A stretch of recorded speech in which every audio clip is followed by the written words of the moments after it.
Salut, aujourd'hui je vais expliquer et raconter un peu comment je suis venu à acheter deux vannes, à en revendre un et à en aménager un autre en moins de 2 mois. Tout commence par l'achat d'un Mercedes Vito. Repéré par Charles à 5 km de la maison dans un garage, nous filons immédiatement le voir. C'était pile ce que je recherchais. Un 112 CDI déjà équipé, toit relevable, carte grise VSP et quelques travaux à prévoir pour un budget serré.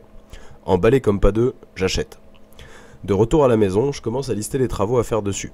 Des pneus, des freins, un amortisseur, des babioles quoi. Là où le bas blesse, c'est qu'il est rouillé. Mais alors beaucoup rouillé. J'étais prévenu par le vendeur et après une brève inspection sur le pont des soubassements, je me suis dit pour moi que c'était ok. Que j'allais refaire le tout et que ça demanderait essentiellement que de l'huile de coude. Faute grave l'ami, tu n'es pas carrossier, mais alors pas du tout. Car après plusieurs heures passées sous la caisse à poncer et à gratter, je n'en voyais pas le bout. J'ai donc été voir un carrossier, un professionnel cette fois, pour prendre des avis. La décision de le vendre fut vite prise au vu des tarifs annoncés pour faire quelque chose de propre sans y passer 10 ans dessus. Parce que oui, ce que je ne t'ai pas dit, c'est que j'ai acheté ce Vito en juillet et que j'avais pour but de partir en vacances avec début septembre. Et si la mécanique et un peu de peinture ne me font absolument pas peur, l'idée de sortir le moteur, les trains roulants, sabler la caisse et tout reprendre en moins de 2 mois était impossible. L'annonce mise sur le bon coin, il était vendu dans la minute. Quasiment le double de son prix d'achat, du jamais vu. La van life et l'attrait pour ce genre de véhicule dépassent l'entendement. Bref, je pouvais passer à la suite. Nous nous sommes longuement interrogés sur le choix d'acheter un camping-car ou un utilitaire à aménager.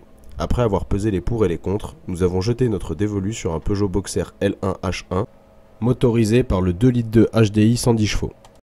Donc, j'avais un peu plus de 3 semaines devant moi pour aménager le van et partir avec. C'est que commence une petite course contre la montre. On démonte l'ancien intérieur, y compris la cloison de séparation. On réfléchit 2 minutes à toutes les vidéos YouTube vues et revues d'aménagement, toutes les photos d'Insta de vannes de rêve, et c'est à nous de jouer. Achat des matériaux, démontage, nettoyage et construction.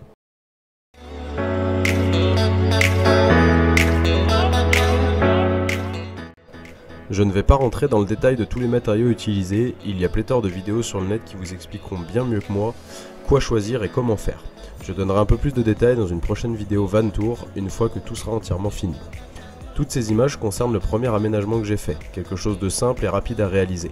Et je rappelle que je n'avais environ que 3 grosses semaines avant de partir avec le van. Il me fallait au moins le plaquage, l'isolation et les fenêtres. En deuxième partie de vidéo, on peut voir l'aménagement 2.0 que j'ai réalisé. Après plusieurs jours de vacances et de vie dans le van, nous avons pu voir ce que nous avions besoin et les améliorations à faire. Romain, un ami, est gentiment venu me filer un coup de main pour faire le plafond en lambris. Si vous souhaitez voir une magnifique réalisation de van, c'est sur sa chaîne qu'il faut aller voir. Le lien sera dans la description.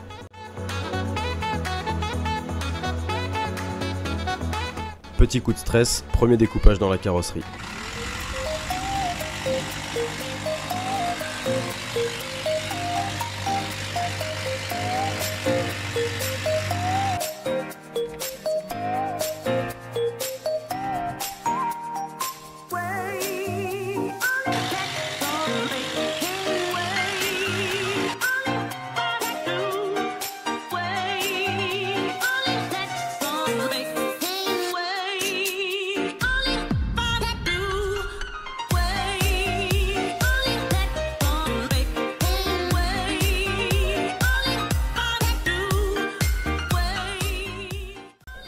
Voilà la fin du premier aménagement tel qu'il était quand nous sommes partis la première fois.